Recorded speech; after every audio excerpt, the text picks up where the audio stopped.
Hi, I'm Phil Ashey from the American Anglican Council with your weekly Anglican perspective. Fresh back from the FCA Leaders Conference in London, I'm going to have a lot to say over the next few weeks, what was accomplished and where we're going as a fellowship of confessing Anglicans. But here's what I want to focus on today, a very important phrase in the final commitment taken from Bishop Michael Nazir Ali's talk. Bishop Michael Nazir Ali concluded that the Anglican instruments of unity have failed dramatically in addressing the propagation of a false gospel within the Anglican communion, and that the fellowship of confessing Anglicans is called to model a biblical way for the churches of the Anglican communion to gather and relate to one another so as to carry out the Great Commission in the coming decades.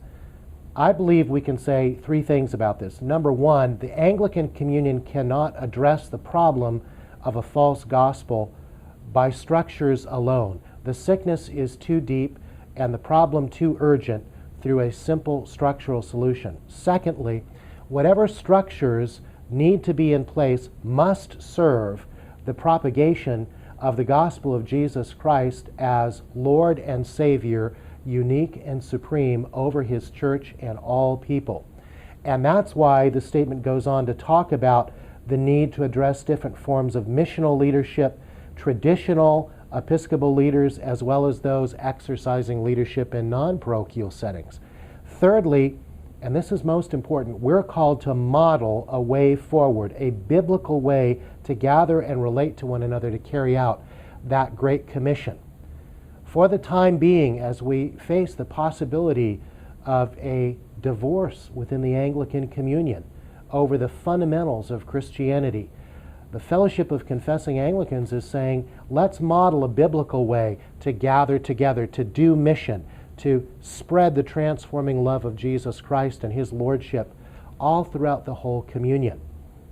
It reminds me of something that happened to a runaway that my mom and dad took into our home when I was very young. He was on drugs, he'd run away from his family, he was penniless, he was in a very bad place. My mom and dad took him into our family and he lived with us as if he were another son under our roof.